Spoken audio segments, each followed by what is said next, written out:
Hi, everyone. My name's Greg Knight. And I'm Ricardo Avila. The Popping Collars marketing department has let Ricardo and I know that we have a problem with attracting and retaining younger listeners. You know, because we're old.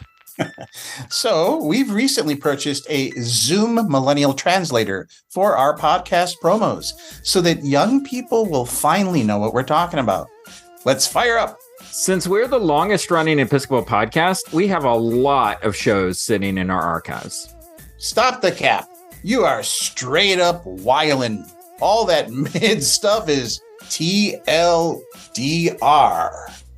That's why we have the PC Side Pod Take 2, which allows us to go back and reevaluate some of our past episodes. Leo pointing meme. Stop gaslighting me, bro. You're trying to red pill me right now with this Finsta account. I don't even know what that is. Oh, God. I don't even understand. What is Leo pointing meme? For real, we haven't always had the greatest takes in the world, and some pop culture has shifted pretty significantly. Take 2 gives us the chance to admit where we made mistakes and highlight how pop culture has evolved over the last couple of years. I was today years old when I learned about this. I apologize. I was not familiar with your game. You got that dog in you. NGL. I did not have this on my 2023 bingo card. Oh, man. So check out Take 2 right here on the Popping Collars feed and relive our wisdom and more frequently our embarrassment firsthand. This is fine. We live in a society. Chef's kiss. I was this close to rage quitting, but this idea is pretty grammable. Y'all are the GOAT Episcopod. GOAT Episcopod. Okay, Ricardo, we can turn off the translator and head off to lunch now. I could go beast mode on some food right now. TTYL, peeps. We may have a problem. What is TTYL? Talk to you later. Oh, for God's sake.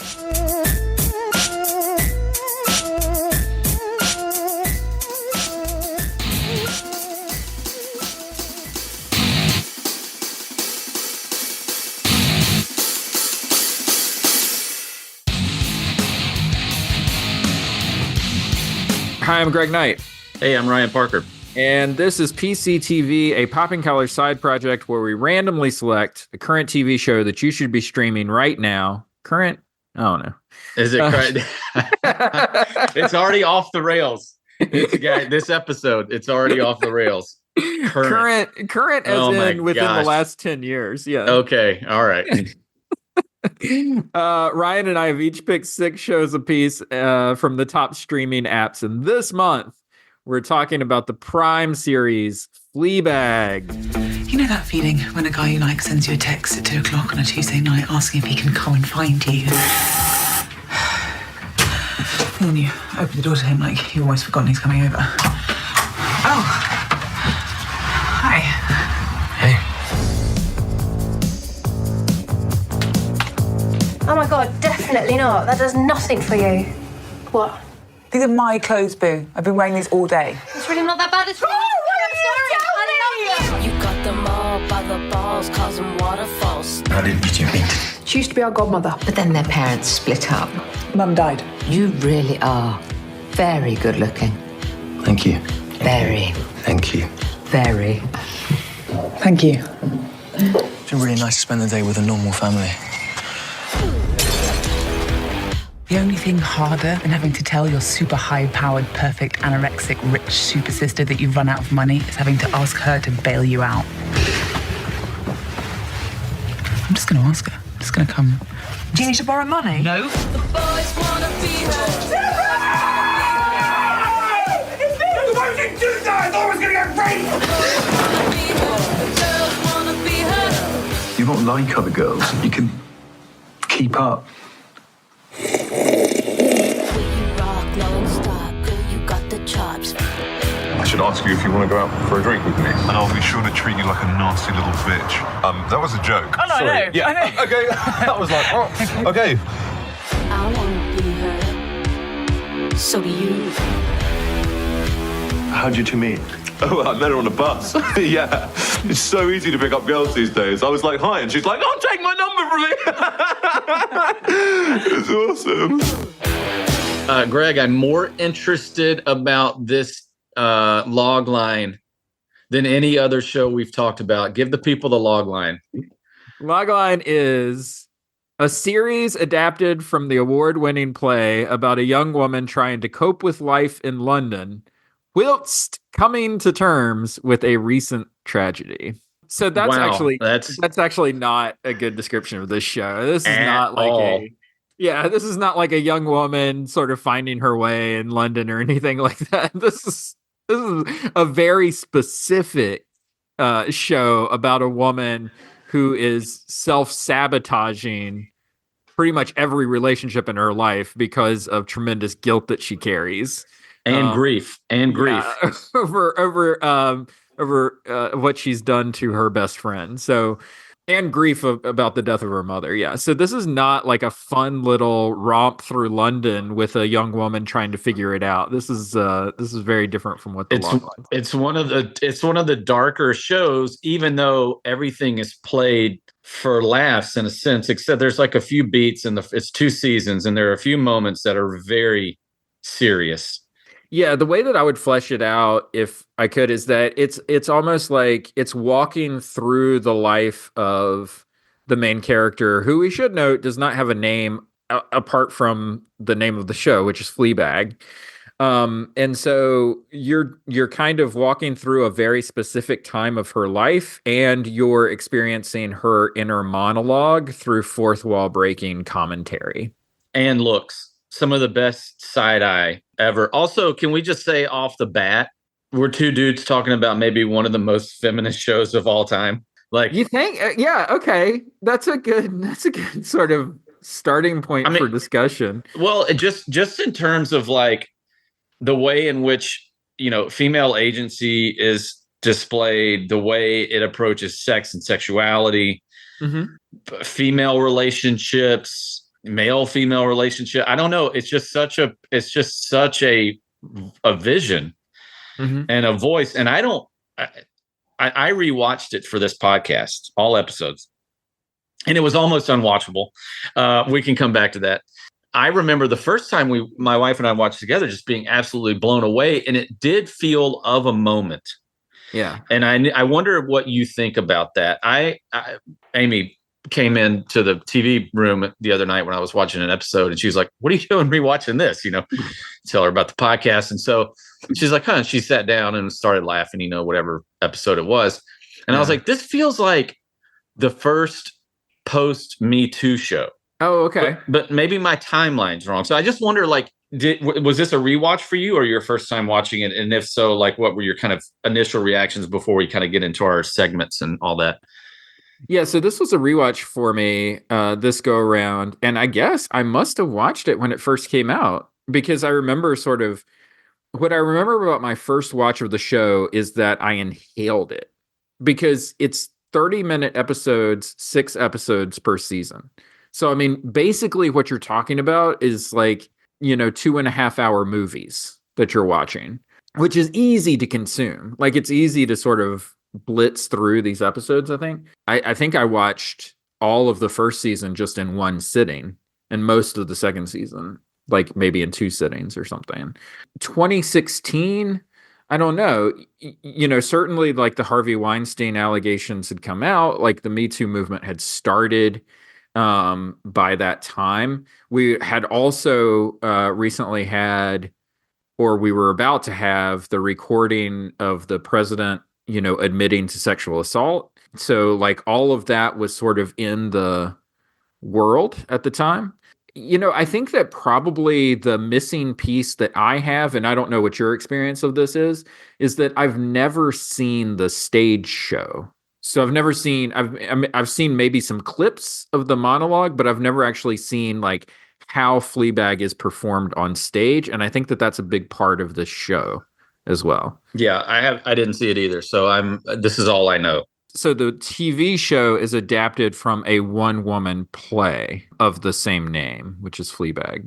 But the show is so, and this is sort of gets to my initial hot take on the show. The show is so good at using its ensemble cast in a way that no one really overshadows another, that it's hard for me to think of it as a one-person show, just because the characters around Fleabag are so sort of delightful to engage in their own way, So yeah.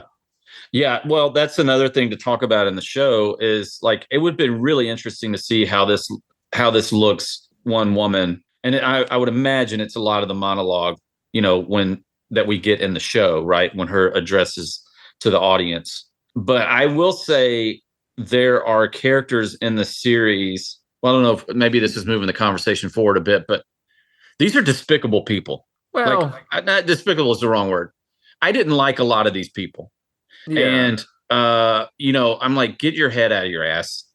not Fleabag. She's dealing with real stuff. But I love the priest. Yeah. I think the extra characters add these layers that you're talking about. But yeah, it was kind of hard to rewatch because I was just like, get over yourselves. Claire, mom and dad. Now dad's dealing with grief. He lost his wife and probably feeling a little weird about marrying their godmother, but he's just getting railroaded by this personality. We'll come back to that too. Come for, stay for, by the way. And yeah, I don't know where you want to go. Well, it is about stuckness, though. I mean, that's right. Like all the characters that we find and that we experience, they're stuck in however it is that they're experiencing their grief in their life, right? So, yeah, Claire can be a little frustrating as a character, but she's stuck, with Brett Gelman, and she doesn't understand what a person to how be to get stuck out with. of that. What a gosh. That really, when you talk about despicable characters, like there's only one despicable character in my mind, and it's him, right? But at the end of the series, I'm gonna jump around here, but as I'm looking at my notes, he has this interesting moment in the final episode where he says to her, he's in a showdown really with the sisters, with Claire and Fleabag, and he's like, some people are just born with bad personalities. But I'm not a bad guy. I'm like, you tried to make out with your sister-in-law at your wife's birthday party. Like, yeah, that's not that's a choice. You made a bad choice there, bud. Like, yeah, I would say that Godmother, Olivia Colman is more redeemable at the end of the 2 seasons than Martin is. Well, I think she unlocks something there for Phoebe's character. So yeah, I think you're right. And that's ultimately, like, when we get to Theology Corner, like a lot of this is just a conversation about redemption and what does that actually look like? I'm interested to hear what you have to. Yeah, I want to hear what you have to say about that. So, any other hot takes on the show? Anything that stood out to you sort of immediately? I think it has one of the best pilots ever. Yeah, I mean that's a banger. And then you certainly understand her point of view very quickly. We know exactly what this show is going to be, and it sets a tone, and I think it's just really effective and powerful. And then I think you mentioned this to me in a text, but I agree with you that I think it's maybe the best last minute or two of a series ever, a series finale. The way it ends is just incredible. It's kind of breathtaking, and so those are my. I talk about like terrible people, or it may be hard to rewatch just because of, the opening, the first episode of season 2. Yeah. I wanted to throw the remote at the TV. Like when they're at the restaurant, it's like, what are they doing? The family are all together here for a very special family gangbang. It's just, being here. I know we've had our... Because I have the feeling in here... So I just want to say very much.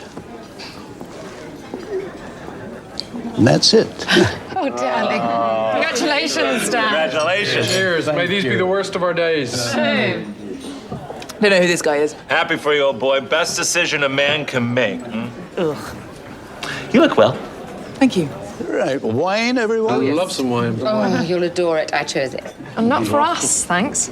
Off the sauce. 6 months and counting. Why would you do that? We just enjoy each other more this way. Haven't seen her since. Except for. Nice jumpsuit. Thank you. You look well. Where have you been? Boots. It's lovely there this time of year. Oh, you look fantastic. Oh, well, you both look gorgeous. Oh, thank you. Is that fur? Yes, but it's okay because it had a stroke. Oh, lovely. I can't go to hell for that, can I, Father? No, not as long as you confess. Oh, God, he's their priest. Then you have nothing to worry about. Their cool, sweary priest. Love the Catholics. You can get away with anything. A lot of them did. It's an honor to be marrying you two. Thank you. I didn't realise you were allowed out without your little doggy thing. Oh, sorry, have I disappointed you? Of course not. Devastated. Can I get you another bottle? Needy waitress. Oh, no, it's all right. We've already ordered wine. Oh, no, really? I'll have another tequila. I'll have a tequila. Great. Thank you so much. Can I get a glass of sparkling water with a dash of lime, please? Oh, yes. I'll have the same. Dream team. You know, the most fascinating thing about Father here is that his mother was originally a lesbian. What was your best scene, sequence, episode, or storyline?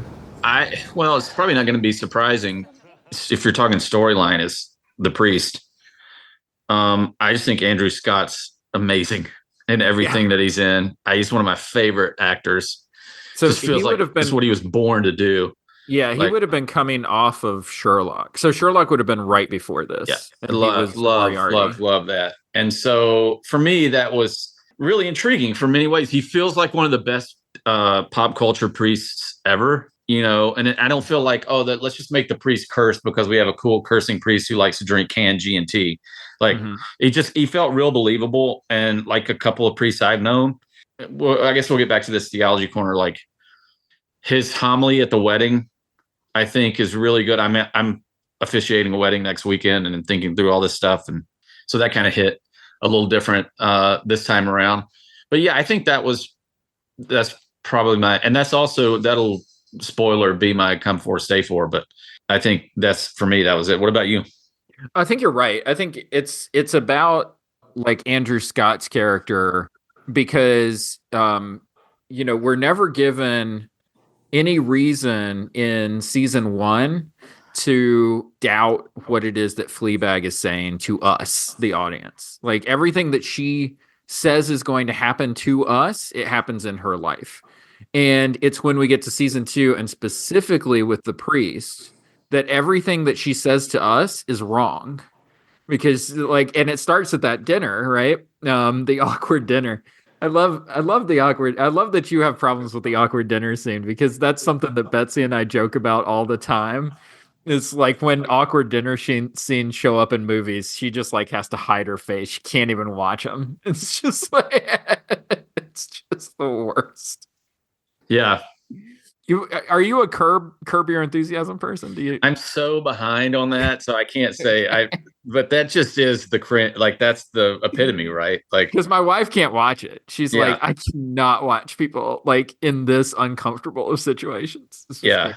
But yeah, starting at that dinner, Fleabag turns to us after the priest introduces himself and says, "Oh, well, this guy's never going to talk to me for the rest of the dinner." And immediately he starts to engage her in conversation. Well, it's such a cool thing, right? Because I think that type of character, a priest, elevates the show, right? It takes it up a notch in a way that just like some other random hot guy doesn't, right? Because we have a lot of those in season 1, and it's just it begs questions. It opens the door to different types of conversation, and also his ability.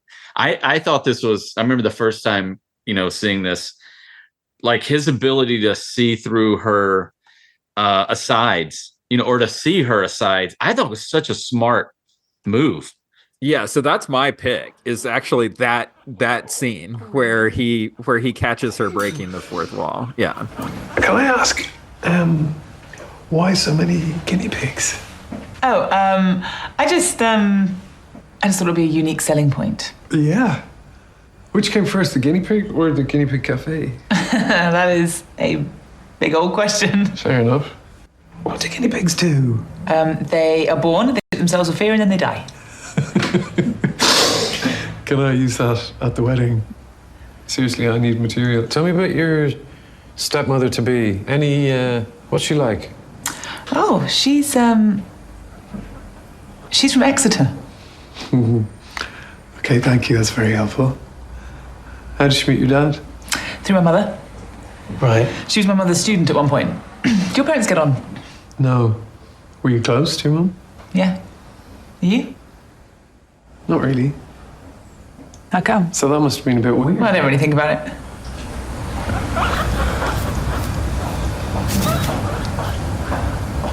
So you run... No. Do you run this place on your own? No, I opened it with a friend. Oh, cool. Right, so you run it together? No, She what? What? What? She what? She... He's a bit annoying, actually. What is that? What? That thing that you're doing. It's like you disappear. What? What are you not telling me? Nothing. Tell me what's going on underneath there. Nothing. Tell me. Come on. No. You can tell me. Nothing. Nothing. No, stop being so churchy. I'm not being churchy. I'm just trying to get to know you. Well, I don't want that. It's an amazing sort of record scratch moment for the show because we have no reason to think that like what she's doing isn't sort of normal for the rules of the show. And to have Andrew Scott stare straight down the camera at us, the audience, he's just really like yeah.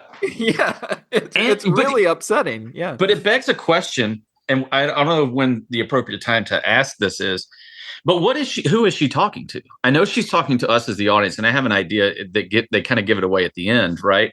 I don't want to sound cheesy, but like, are they prayers, right? Are they these asides, like addressing a higher power, and like he's attuned to that because of who he is? I mean, that's probably reading way too much into it. Yeah. But I'm like, there's something about him being able to detect that, or maybe it's only because he's paying attention to her and everybody else is so absorbed in their own life that they don't even see that.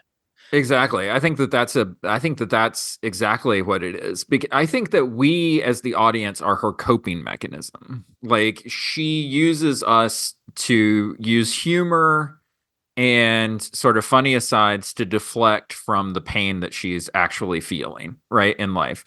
And so we are her coping mechanism that she carries around with her.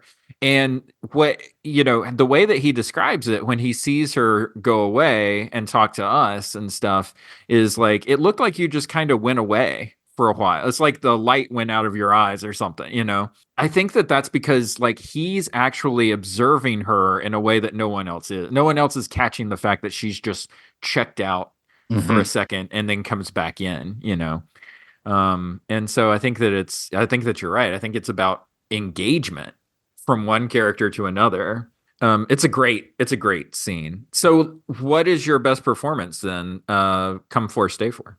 Well, Olivia Colman and Andrew Scott is maybe a tie, but I think Andrew Scott's a bit more likable character because she's just so hard, but gosh, she's great at everything she does. I mean, was Olivia Colman a thing at this point? I feel like probably.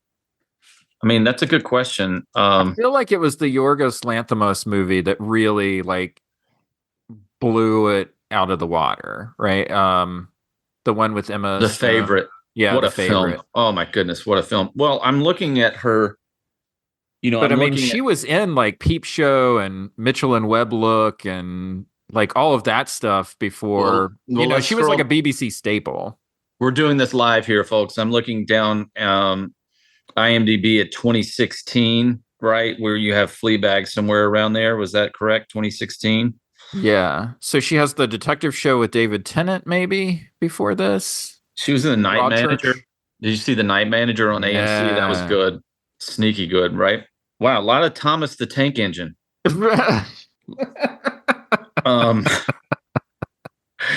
Hey, it is what it is, Working actors, Yeah, Fleabag 2016, 2019. I mean, she was, oh man, Them That Follow.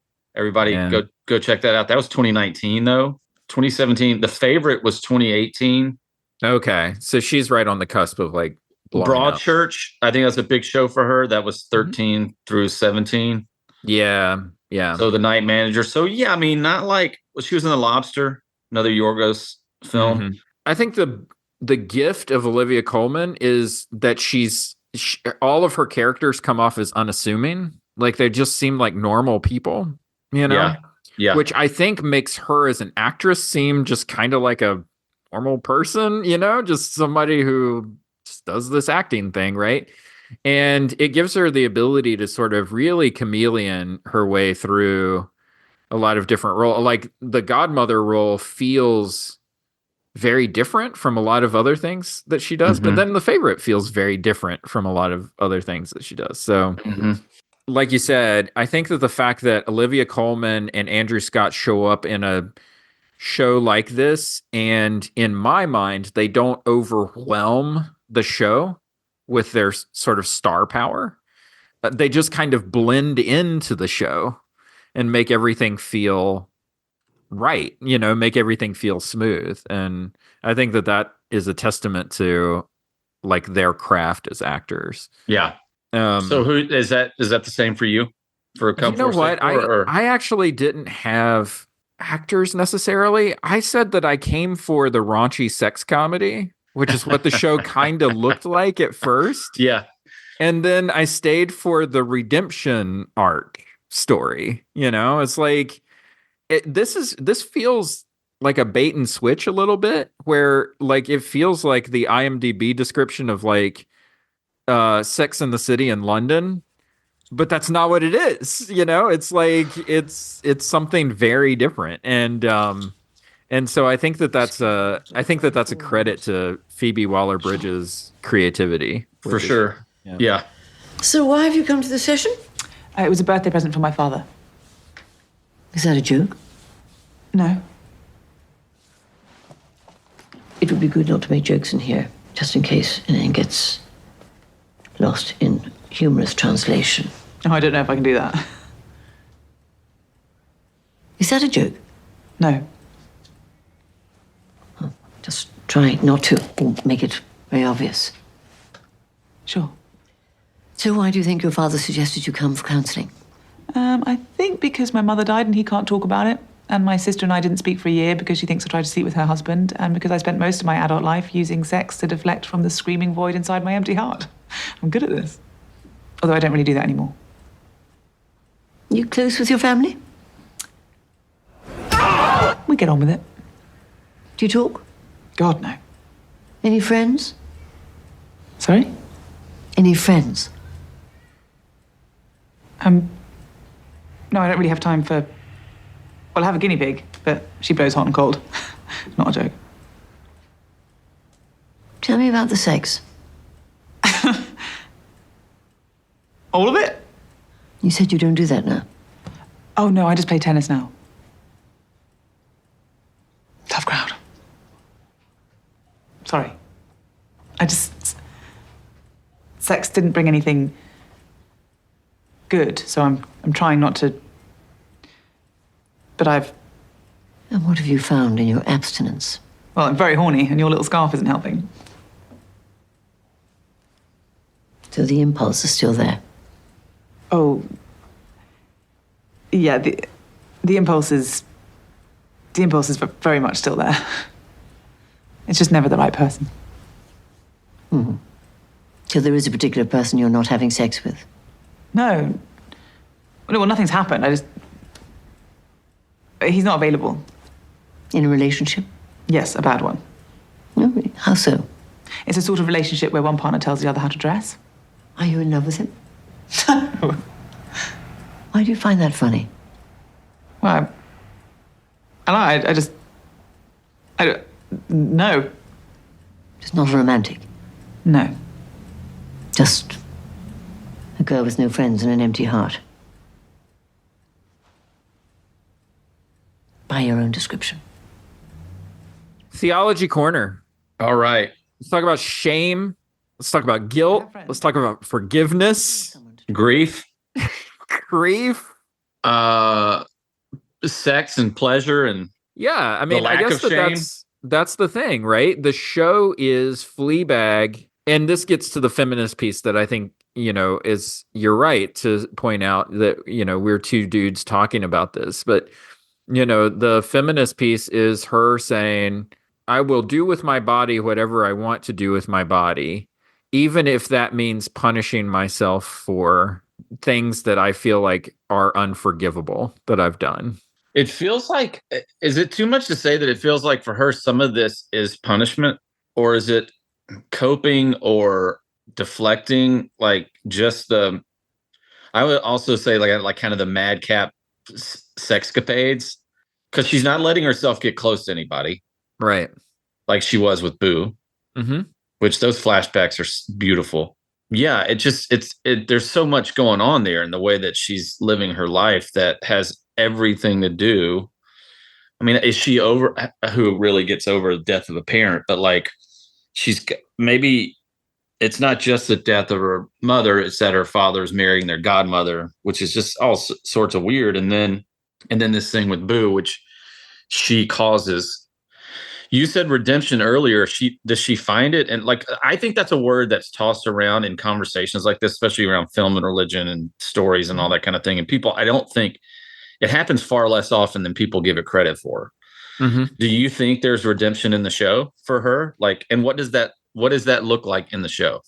I don't know that she's redeemed at the end of the show. I don't know that she needs redemption, but I think that, so spoilers, right? We've got to do spoilers for this part of the conversation, I think. But at the very end of the show, she says goodbye to us, the audience, right? She walks away from us and tells us not to follow her. So the way that I interpret that is that through whatever work that she and the priest have done over the course of that second season, she doesn't feel like she needs us, the coping mechanism, anymore. And she doesn't feel like she's in a place of sort of struggle, lack of relationship, I guess, right? Like, that's the thing. You're totally right to point out, like, the way that she copes in the show is by not forming real relationships and not committing to anything. She doesn't commit to her coffee shop. She doesn't commit to, like, any of the people in her life. She doesn't even commit to her family, right? When Claire tries to hug her in the first episode, she's like, what are you doing? But in the start of the second season, business is booming at the cafe, much to everyone's surprise. Yeah. But all of this revolves around, and it seems to be going okay in the first episode, because they ask her at dinner and she's like, no, it's really fine. Of course, they all assume it's not, but she reiterates. And then later I think it's maybe an episode or two later, we see that in fact it's teeming with people. Right. And she's come up with really clever ways to draw people in, right? Loneliness is good business. She has Chatty Wednesday, right? But I thought it was so cute. But it also coincides with her meeting the priest. So she doesn't commit to any sort of relationship. She shoves herself, she kind of closets herself away in grief and guilt until the priest shows up. And this is who she falls madly in love with. They're really into each other, those two. It's nice. They really pulled it off. Was your sister okay? She yeah, seemed she bit on edge. Do her work thing. Wow. Dedicated. Addicted.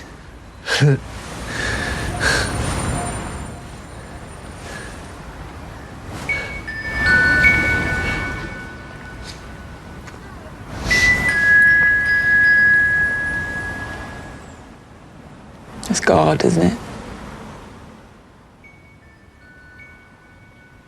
Yeah.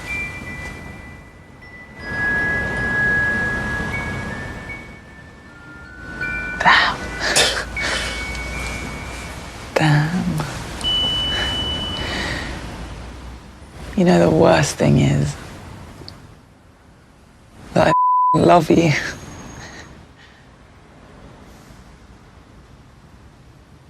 I love you.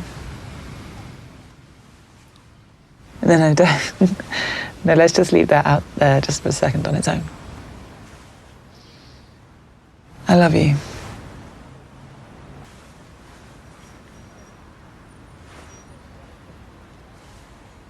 It'll pass. This bus is not magically coming. I think I'll walk. Okay.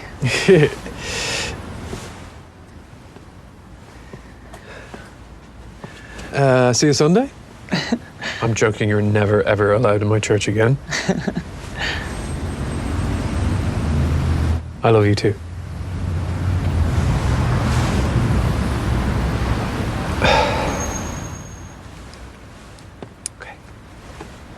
And she can't have it. Right. And so so for me, when she says goodbye to the audience and doesn't feel the need to have that coping mechanism anymore, and she walks away with her mother, with the bust of her, the statue of her mother. But what triggers that?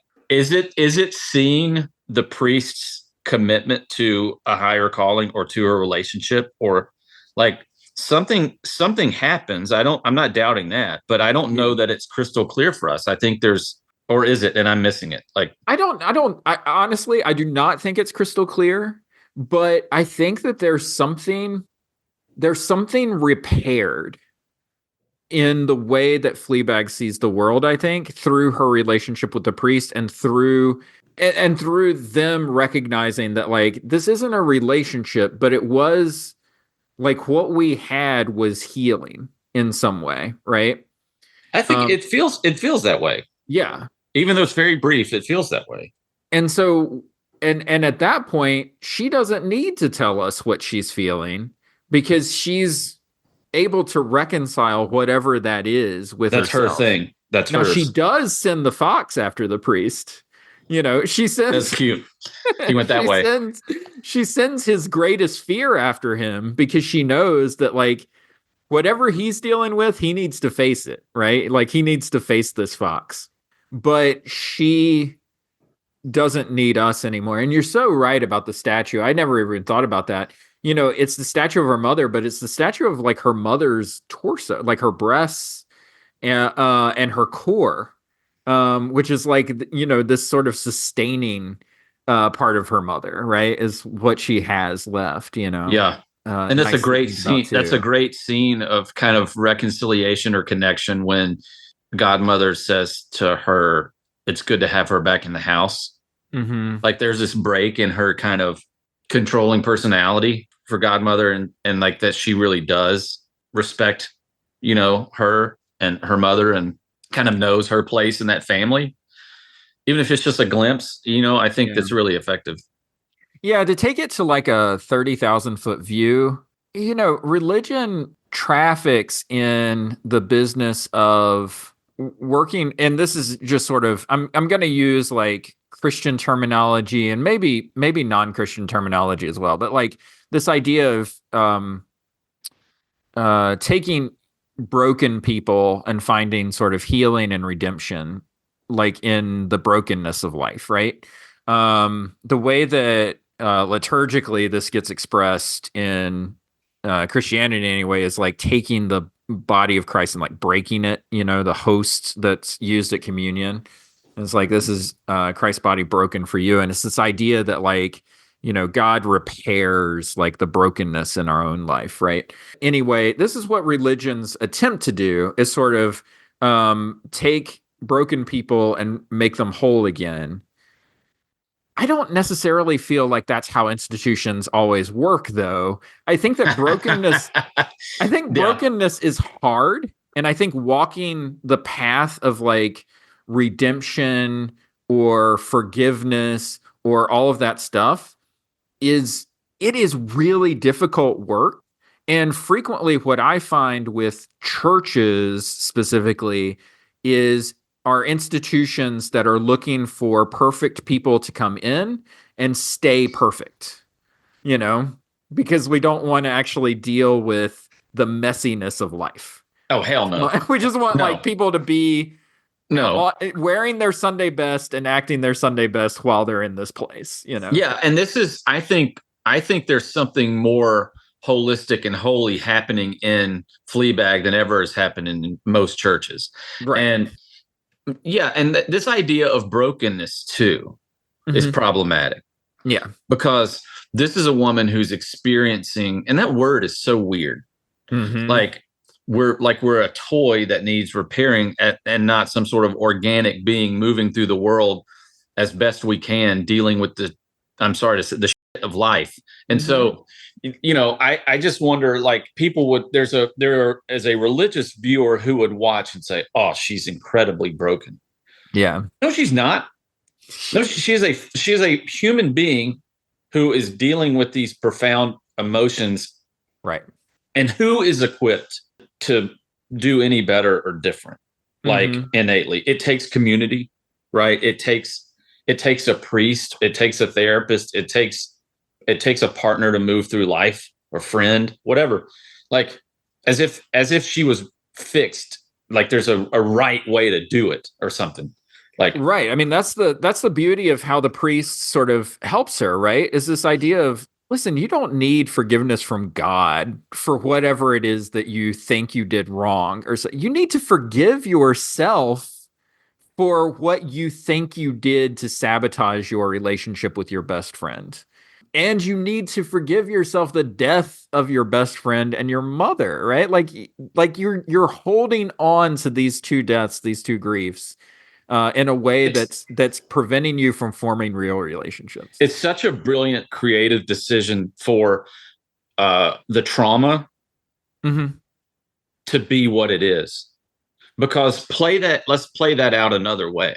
What if she goes to Boo and says, hey, I'm sorry, I was the other woman? Yeah. She's still walking out in traffic, or maybe worse, right?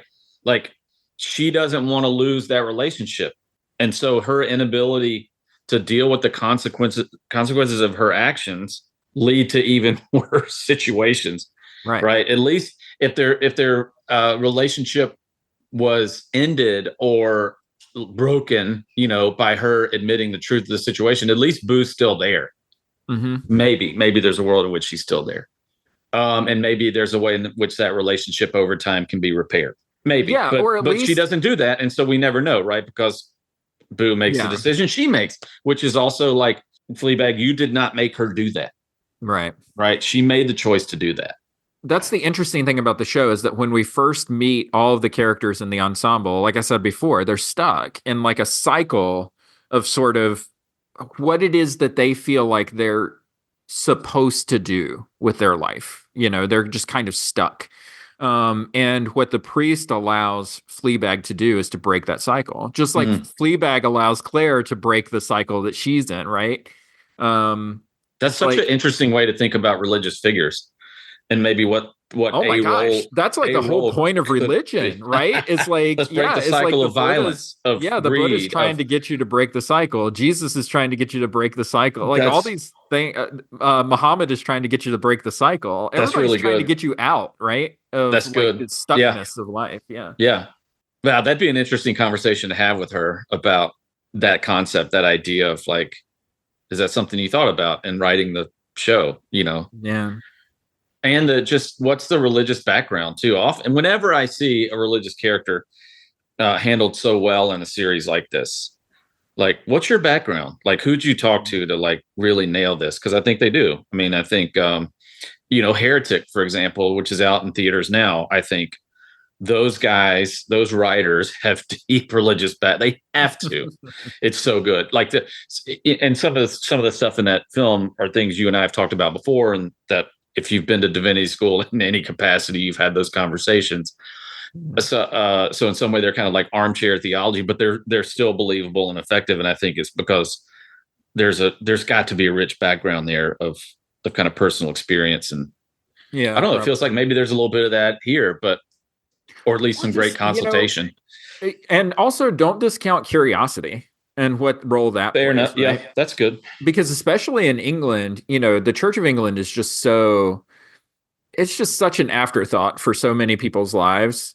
At this point, it's more sort of tradition and ritual than it is like, faith as an active part of anybody's life in the UK.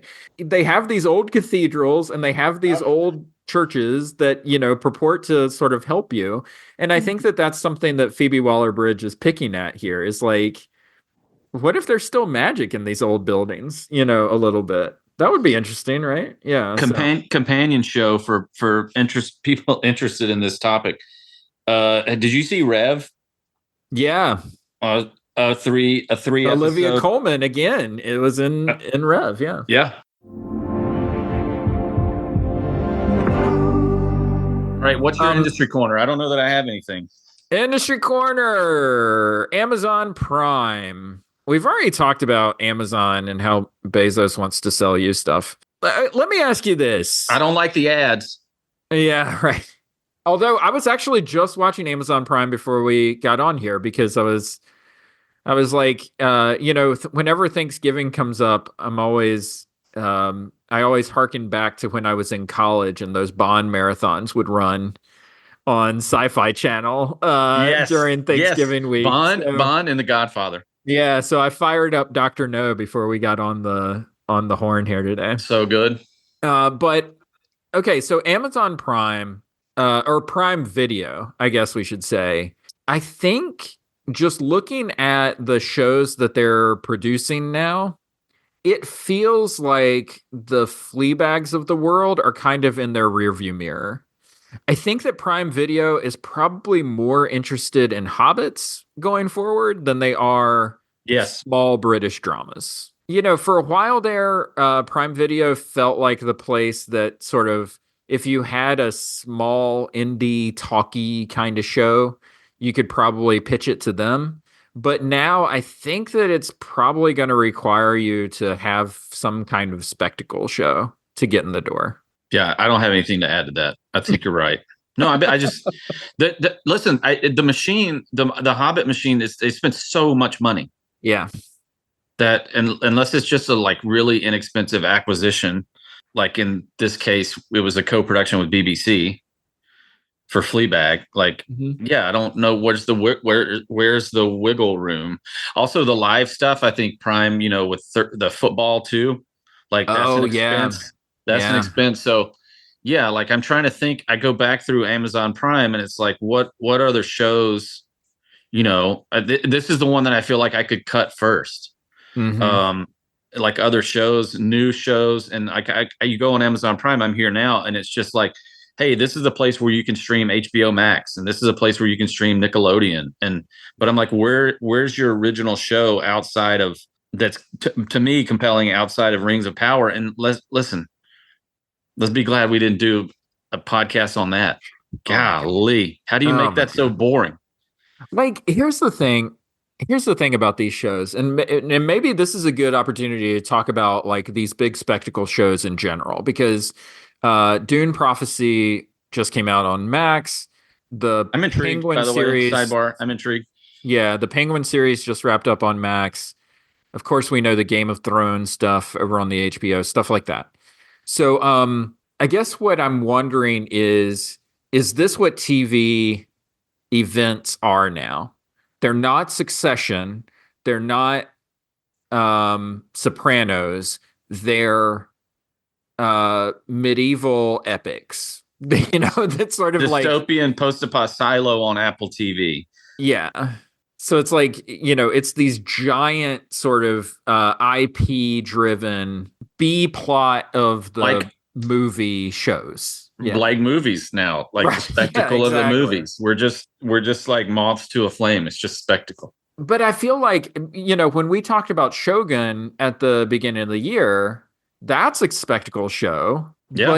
But it plays as a palace intrigue, people in rooms talking show more than a giant battle with CG, armies going against each other show. Yeah. I feel like there's different ways of doing this, but it feels like we're sort of trapped in the big medieval or futuristic or whatever show that has a movie attached to it somehow. Yeah.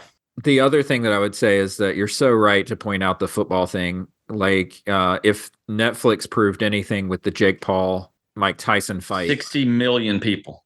that's the future of streaming is live events, live sporting event.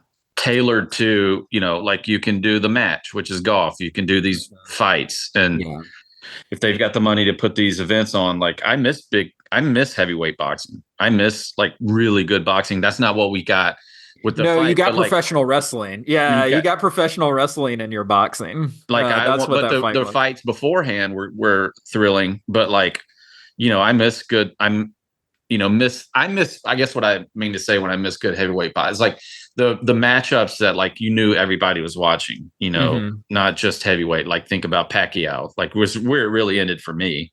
But those kind of big, larger than life fights, and now football and all that. So that's the industry. What are we doing? Are we picking 6 more? Like this is the end of the season. That's it. Yeah, we are done with this season of PCTV. And Ryan, that's it for the series. We are done with PCTV. Wait, we're not doing any more TV. We're not doing any more TV. Well, who am I going to talk to about shows? Well, you're going to talk to, I don't know. You're going to talk to Amy about shows. She does not want to hear it. Like, over it. Well, okay, so we're burying. Do we need a priest for last rites? That's right. Yeah. No, we are waving goodbye to PCTV. We're leaving PCTV on the bus bench, and we're waving goodbye and telling it. Wow, this is hard. I'm now like sad. Ruined my day. Don't be too sad, Ryan, because we're starting a new venture. I know. I'm excited to talk about it. We can't. Yeah. We're not going to do any spoilers here. You just wait and see. We can plug it. I think I actually plugged it on a recent Popping Collars, actually. Okay. But we're starting a travel series. You and I are going to go global. But fingers crossed. Well, I think it's going to happen. I don't see any reason why it won't happen. It's too why people just won't give us a bag of money. The way that Ryan and I even started PCTV is because originally we talked about the Camino de Santiago together. And so what we're looking to do is a project where Ryan and I dig deep on a research project into the rising waves of pilgrims going on various trails around the world. And so we're looking to not only dig into things like the Camino, but also the Shikoku Henro in Japan, St. Olav's Way in Norway, the California Missions Trails in Southern California, St. Cuthbert's Way in England. Yeah, so we're looking at like what is the draw? Why are people doing this in record numbers each and every year? And we're going to make a podcast series out of it, and we're going to take you guys along for the ride. So we're actually going to be living the adventure rather than talking about other people living the adventure. Let's go. Well, PCTV was fun. Now I can just watch TV and not have to take notes. That's right. The way God intended, really. Yeah. But recommendations for folks as we sign off here. Silo on Apple TV Plus. We'll see how Dune Prophecy turns out. Shrinking on Apple TV Plus. Yeah. So there's good stuff out there for the holiday season coming up if folks have time to watch some shows. Absolutely. Ryan, this has been great talking TV with you, and I can't wait to go on the next adventure. Now we get to talk travel. Like. Yeah. All right. Take care, and we will see you guys in the new year.